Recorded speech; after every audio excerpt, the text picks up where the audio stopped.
नमस्कार दोस्तों, आपने चावल तो बहुत तरह के खाए होंगे और इसकी कई वैरायटी से भी भली भांति आप परिचित होंगे।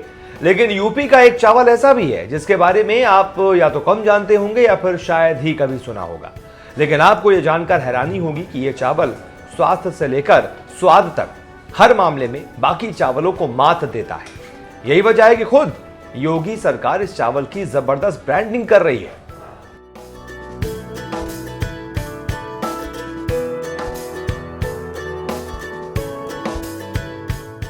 सबसे महंगे चावल का जब भी जिक्र आता है तो आपकी जुबान पर सबसे पहले जो नाम आता है वो है बासमती चावल। लेकिन यकीन मानिए, यूपी में एक ऐसे चावल की भी जबरदस्त पैदावार हो रही है जो दिखने में भले ही बासमती चावल से छोटा हो, लेकिन खुशबू और स्वाद के साथ स्वास्थ्य के लिहाज से भी बासमती चावल को जबरदस्त टक्कर दे रहा है।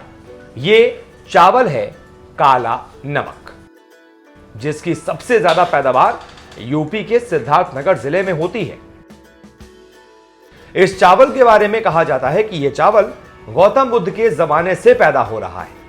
ऐसे खास चावल को योगी सरकार ने एक जिला एक उत्पाद योजना के तहत चुना है, जिसकी सरकार अब जोर शोर से ब्रांडिंग कर रही है, जिसकी वजह से इस चावल की पहुंच सिर्फ भारत ही नहीं बल्कि दुनिया के कई देशों तक हो गई है, जिसमें ज्यादातर कोरिया, चीन, जापान, म्यांमार, कंबोडिया, मंगोलिया, इसके अलावा वियतनाम, थाईलैंड, श्रीलंका और भूटान जैसे बौद्ध देश हैं।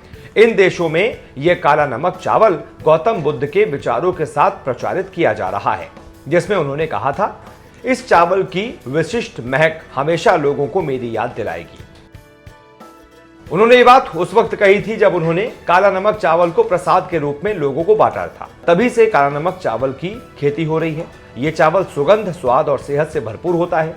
यूपी के ऐसे उत्पाद जो योगी सरकार भी प्रमोट कर रही है, जिसके लिए 13 से 15 मार्च तक काला नमक चावल महोत्सव का भी आयोजन किया गया है। इस दौरान सीएम योगी ने काला नमक चावल की खासियत के बारे में भी बताया।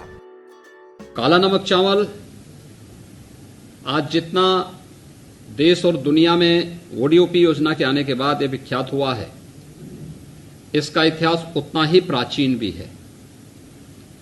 यानी 2600-2700 वर्षों से तो जनपद सिद्धार्थनगर से ही इसका संबंध है। ईस्वी सन की 6ठी शताब्दी में जनपद सिद्धार्थनगर के अंदर काला नमक चावल का उत्पादन होता था। उस समय आबादी कम थी, कृषि का क्षेत्रफल ज्यादा था, तो स्वाभाविक रूप से कम उत्पादन में लोग संतोष कर लेते थे। लेकिन समय के अनुरूप आबादी बढ़ी, लोगों की आवश्यकताएं बढ़ी, तो लागत ज्यादा आने के कारण धीरे धीरे करके किसानों का मोहभंग इससे होता हुआ दिखाई दिया। स्वास्थ्य से लेकर धार्मिक महत्व की वजह से भी इतने अहम चावल का समय के साथ साथ उत्पादन भी कम होता गया, क्योंकि काला नमक चावल की पैदावार में लागत ज्यादा आने लगी थी। हालांकि इस मामले में कृषि वैज्ञानिकों ने जब शोध किया तो इसकी वैरायटी में भी काफी सुधार किया गया, जिससे एक बार फिर से काला नमक चावल की खेती जोर शोर से होने लगी है। काला नमक चावल में जो सबसे बड़ी समस्या होती थी वह एक लेट वैरायटी थी और दूसरा लंबा होता था। जो पौध होती थी इसकी बहुत लंबी होती थी। इस संबंध में जब शोध किया गया, कृषि वैज्ञानिकों ने काम किया, तो वैरायटी में व्यापक सुधार किए गए, उत्पादन क्षमता को बढ़ाया गया, उत्पादकता को बढ़ाया गया, लागत को कम किया गया। जो लेट वैरायटी थी इसमें 160 से कम दिनों में कैसे इसको ये तैयार हो सकती फसल, इस संबंध में कार्य हुआ और साथ साथ यह भी तय हुआ कि इसकी पौध जो बहुत लंबी होती है और जब पानी का झोंका चलता है तो उसमें फसल इसकी गिर जाती थी, जो काफ़ी नुकसानदायक होती थी।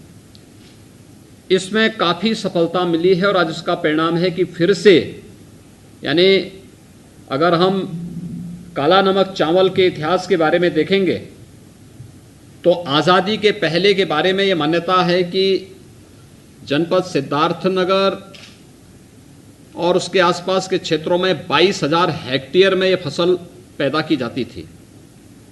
लेकिन जो अन्य कारक थे जिसके कारण किसान के लिए घाटे का सौदा बनती जा रही थी, इसके कारण वहाँ पे धीरे धीरे करके इससे किसानों का मोह भंग होता गया और 2017 के पहले यह 2200 हेक्टेयर से कम हो गया था।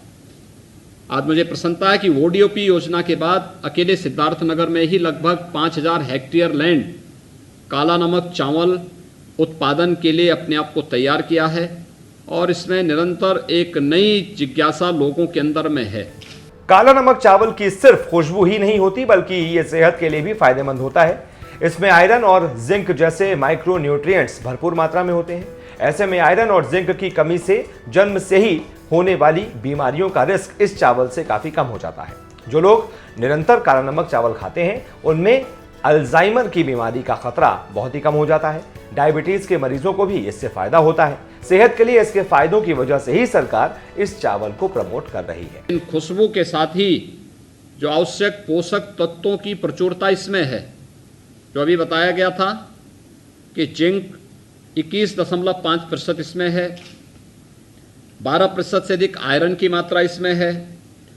यह चावल ओमेगा 3 और ओमेगा 6 जैसे लाभदायक वसा से भी युक्त ये माना गया है।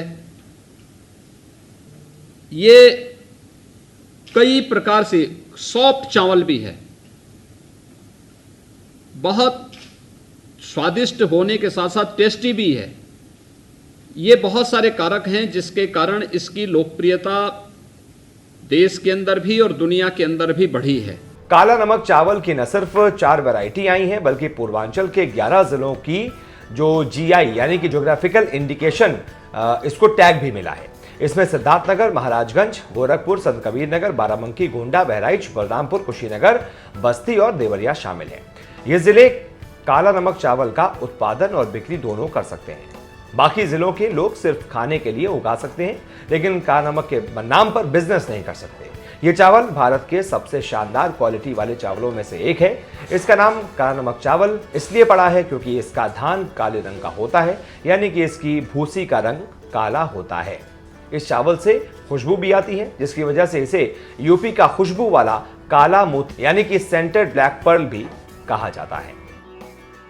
आज से 2600-2700 वर्ष पहले जब काला नमक चावल का उत्पादन जनपद सिद्धार्थनगर में जो महात्मा बुद्ध की उनका पूरा साम्राज्य कपिलवस्तु में ही था, तो कपिलवस्तु और उसके आसपास के क्षेत्र में अलीगढ़वा और उसके आसपास के क्षेत्रों में जो काला नमक चावल उस समय उत्पादन होता था, उसके पीछे का कारण क्या था? क्योंकि काला नमक चावल कहीं फसल ही लगी है तो फसल की खुशबू ही पूरे क्षेत्र को महका देती है। घर के अंदर चावल बन रहा उसकी महक भी वैसी होती है, लेकिन चावल की पौध ही एक महक देती है काला नमक चावल की। ये वास्तव में वहां के कृषि वैज्ञानिकों के लिए अगर स्थानीय किसानों के साथ संवाद बना करके हम कार्य कर सकेंगे तो उनके लिए एक नया जो है वहां पर बहुत कुछ जानने सीखने का एक अवसर वहां के स्थानीय किसानों के माध्यम से प्राप्त होगा। काला नमक धान की सबसे ज्यादा खेती हिमालयन तराई इलाके में खूब होती है। इस चावल को न सिर्फ देश में बल्कि दुनिया भर में प्रसिद्धि मिली है। यूनाइटेड नेशंस के फूड एंड एग्रीकल्चर ऑर्गेनाइजेशन ने दुनिया भर के शानदार चावलों पर लिखी अपनी किताब स्पेशलिटी राइसेस ऑफ द वर्ल्ड में भी यूपी के काला नमक चावल का जिक्र किया है। पूर्वी यूपी में इसे उगाने की लागत करीब 30 से 40 रुपए प्रति किलो के करीब आती है, जो बासमती चावल उगाने के लिए महज 20 से 25 रुपए प्रति किलो के मुकाबले ज्यादा है। ऐसे में ये चावल बाजार में 75 से 80 रुपए प्रति किलो के करीब बिकता है, जबकि ऑनलाइन मार्केट में तो इसकी कीमत 300 रुपए तक चली जाती है। जबकि किसानों को काला नमक चावल की खेती से प्रति हेक्टेयर 22,500 रुपए तक का ही रिटर्न मिलता है।